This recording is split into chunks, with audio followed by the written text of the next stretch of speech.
नहमदुहु व नुसल्ली अला रसूलिहिल करीम अम्मा बाद फ़अऊज़ु बिल्लाहि मिनश शैतानिर रजीम बिस्मिल्लाहिर रहमानिर रहीम रब्बि शरह ली सदरी व यस्सिर ली अमरी वहलुल उक़दतम मिन लिसानी यफ़क़हू क़ौली।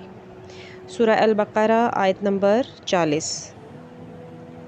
या बनी इसराईल अज़्कुरू निअमती अल्लती अनअमतु अलैकुम व औफ़ू बिअहदी ऊफ़ि बिअहदिकुम व इय्याया फ़रहबून। ए औलादे याकूब, याद करो मेरी उस नेमत को जो अता की थी मैंने तुमको, और पूरा करो तुम इस अहद को जो तुमने मुझसे किया।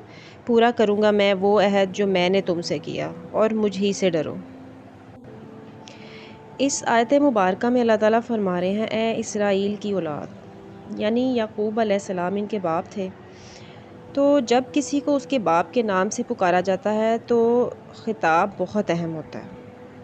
ख़ास मौके पर ख़ास नसीहत के लिए ये अंदाज़ इख्तियार किया जाता है। तो यहाँ आबाओ अजदाद का ज़िक्र करके इन्हें उन मुकाम का, उन बातों को याद दिलाया जा रहा है कि मेरी नेमतों को याद करो। यानी बनी इसराइल को उनके बाप के नाम से पुकार कर किसी ख़ास एहसान को याद करवाया जा रहा है कि उनकी उन नेमतों की वजह से कदरदानी करो, शुक्र अदा करो, नेमतों का हक़ अदा करो। और वो नेमतें क्या थीं? अल्लाह ने तुम्हारे अंदर अंबिया भेजे, तुम्हें किताबें दी, दुनियावी खुशहालियाँ दी, और तुम पर तरह तरह के एहसानात किए। तो इन एहसानात का बदला किस शक्ल में होना चाहिए? क्या एहसान का बदला एहसान के सिवा कुछ और होता है? तो बनी इसराइल पर अल्लाह ताला ने तरह तरह के एहसानात किए, जिनका ज़िक्र जो है वो कुरान पाक में मुख्तलिफ़ जगहों पर किया गया। और अल्लाह ताला ने बनी इसराइल को नबूवत के अलावा बादशाहत भी अता की थी।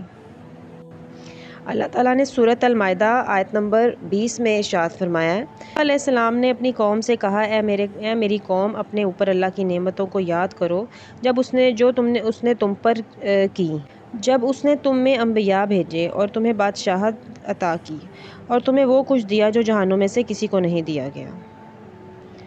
तो जैसा कि दाऊद अलैहिस्सलाम और सुलेमान अलैहिस्सलाम की बादशाहत दुनिया में बेमिसाल है, यानी उन जैसी बादशाहत फिर किसी को नसीब नहीं हुई।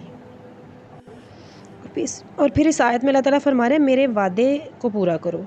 ये कौन सा वादा था? ये वो वादे थे जो बनी इसराइल ने अपने रब से किए थे। अल्लाह और उसके रसूलों पर ईमान लाना, और ख़ास तौर पर नबी सल्लल्लाहु अलैहि वसल्लम पर ईमान, जिनका ज़िक्र उनकी किताबों में मौजूद था। तो अल्लाह ताला कह रहे हैं कि मेरा अहद पूरा करो, तो मैं तुम्हारा अहद पूरा करूँगा। यानी मैं क्या करूँगा कि मैं तुम्हारी बुराइयाँ तुमसे दूर कर दूँगा और तुम्हें जन्नतों में दाखिल करूँगा, जिनके नीचे नहरें बहती होंगी। तो जिसने इसके बाद कुफ्र किया और नाशुक्री की तो वो भटक गया। और सिर्फ अल्लाह का डर हो तुम्हारे अंदर। अल्लाह ताला फरमा रहे हैं कि मुझ ही से डरो। तो इन आयात में हमारे लिए क्या सबक है? इन आयात में हमारे लिए ये सबक है कि नेमतों को याद रखना चाहिए, क्योंकि जब इंसान नेमतों को भूलता है तो फिर नाशुक्री करता है, और ख़ास तौर पर दीन की नेमत पर शुक्रगुजारी। और फिर उसके बाद अल्लाह से किए हुए अहद को पूरा करना चाहिए। और सबसे पहला अहद जो है ला इलाहा इल्लल्लाह का अहद है, जो हमने अल्लाह से किया है। और जो अहद हम अल्लाह के नाम पर, यानी कि अल्लाह को गवाह बनाकर करते हैं, उन सब को पूरा करना चाहिए। और सिर्फ़ अल्लाह ही से डरना चाहिए। और सिर्फ अल्लाह ही का डर इंसान को सीधा रखता है। लेकिन ऐसा होता है कि हमारे दिल में लोगों का डर भी आ जाता है, यानी इंसानों से डर कर उनकी मर्ज़ी पर हम चलने लगते हैं और अल्लाह के हुक्म को पीछे छोड़ देते हैं। तो अल्लाह का डर हर चीज़ से बढ़कर हो, जैसे अल्लाह की मोहब्बत हर चीज़ से बढ़कर होनी चाहिए। जिस इंसान के दिल में अल्लाह का डर होगा वही इंसान अल्लाह के सही माना में अताअत करेगा, और यही लोग कामयाब लोग हैं। आयत नंबर 41, व आमिनू बिमा अंज़लतु मुसद्दिक़न लिमा मअकुम वला तकूनू अव्वला काफ़िरिन बि وَلَا تَشْتَرُوا بِآيَاتِي ثَمَنًا قَلِيلًا وَإِيَّايَ فَاتَّقُونِ۔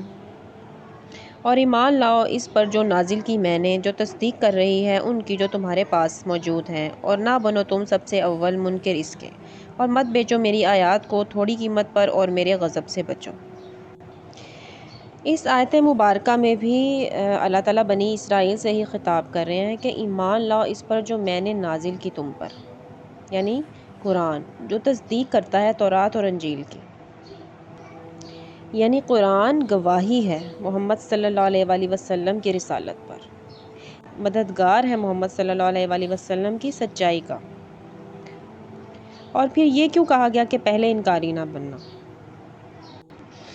حالانکہ یہ صورت مدینہ میں نازل ہوئی تھی، اور یہودی جو تھے وہ مدینہ میں تھے، اور ان سے پہلے قریش کے لوگ آپ صلی اللہ علیہ وآلہ وسلم کا انکار کر چکے تھے، لیکن پھر بھی ان کو یہ کیوں کہا جا رہا ہے کہ تم سب سے پہلے انکار نہ کرو؟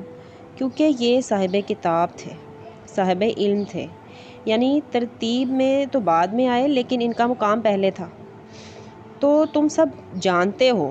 تو اس آیت سے یہ بھی پتہ چلتا ہے کہ جاننے والا اگر انکار کرتا ہے تو اس کا انکار زیادہ شدید ہے اس کے مقابلے میں جو انکار نہ سمجھ کرتا ہے۔ اور یہ کس طرح جانتے تھے؟ سورۃ البقرہ آیت نمبر 146 میں ہی آتا ہے، الذین آتیناہم الکتاب یعرفونہ کما یعرفون ابناءہم، وہ لوگ جنہیں ہم نے کتاب دی اسے ایسے پہچانتے ہیں جیسے اپنے بیٹوں کو پہچانتے ہیں۔ تو یہود و نصارہ کو ہی کہا جا رہا ہے کہ نبی صلی اللہ علیہ وآلہ وسلم پر ایمان لاؤ، کیونکہ قرآن آپ صلی اللہ علیہ وآلہ وسلم کی صداقت پر دلیل ہے، اور وہ اس پر بھی دلیل ہیں جو تمہارے پاس پہلے سے ہے۔ اور پھر اللہ تعالیٰ اس آیت میں فرما رہے ہیں کہ میری آیت کے بدلے تھوڑی قیمت نہ لو۔ تو اس سے مراد یہ ہے کہ دنیا میں جو کچھ بھی ہے وہ قلیل ہے، وہ کم ہی ہے۔ اور آیات سے کیا مراد ہے؟ آیات سے مراد ہے حق، یعنی حق کو مت بیچو، نبی صلی اللہ علیہ وآلہ وسلم کی جو نشانیاں تھیں ان پر پردہ نہ ڈالو، چونکہ نبی صلی اللہ علیہ وآلہ وسلم کو یہ پہچانتے تھے اور آپ کی آمد کا بھی انتظار کر رہے تھے، لیکن جب آپ صلی اللہ علیہ وآلہ وسلم آئے تو یہ ڈر گئے کہ اگر ہم انہیں مان گئے تو ہماری سرداریاں چلی جائیں گی، اور پھر اپنی دنیاوی فائدے اور سرداریاں بچانے کے لیے انہوں نے آپ صلی اللہ علیہ وسلم کا اور آپ کی تعلیمات کا انکار کر دیا۔ اس لیے یہاں انہیں منع کیا جا رہا ہے اور کہا جا رہا ہے کہ صرف اللہ سے ڈرو، یعنی جو کچھ تم کر رہے ہو اس سے رک جاؤ اور مجھ سے ڈرو، میرے عذاب سے ڈرو۔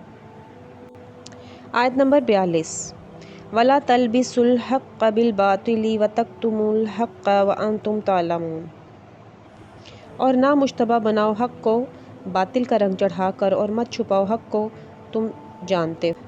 اب اس آیت مبارکہ کے پیچھے کیا بات تھی پہلے وہ سمجھتے ہیں کہ اہل مکہ جب کوئی مذہبی معاملہ پیش آتا تو یہ اس کی تصدیق کے لیے اہل کتاب کے پاس آتے تھے اور ان سے پوچھتے تھے کہ اس نبی کے بارے میں تمہارا کیا خیال ہے۔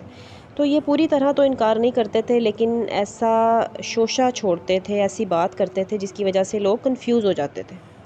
مثلا کہتے کہ پیغمبر تو ہے لیکن صرف امیین کے لیے، ہمارے لیے نہیں ہے، اور آج بھی یہ یہی کہتے ہیں۔ تو ان میں سے بعض محمد صلی اللہ علیہ وآلہ وسلم کو مانتے ہیں اور قرآن کو الہامی کتاب بھی مانتے ہیں، لیکن صرف یہ عربوں کے لیے ہے، سب کے لیے نہیں۔ یعنی یہ حق کو باطل کے ساتھ اس طرح خلط مل کرتے تھے، یعنی کہ اس طرح ملا دیتے تھے، اصل بات نہ کرتے تھے کہ لوگ شبہ میں پڑ جاتے تھے، اور یہ نبی صلی اللہ علیہ وآلہ وسلم کی رسالت کو چھپاتے تھے۔ ٹھیک ہے، تو اس لیے اللہ تعالیٰ یہاں پر فرما رہے ہیں کہ حق کو نہ چھپاؤ، کیونکہ تم جانتے ہو کہ یہ حق ہے، یہ سچ ہے، کیونکہ حق حق ہوتا ہے اور باطل باطل ہوتا ہے، یہ دونوں آپس میں کبھی مل نہیں سکتے۔ تو یہاں بنی اسرائیل کو روکا جا رہا ہے کہ حق کو باطل سے نہ ملاؤ۔ سبحانک اللہم و بحمدک، اشہد ان لا الہ الا انت، استغفرک و اتوب الیک۔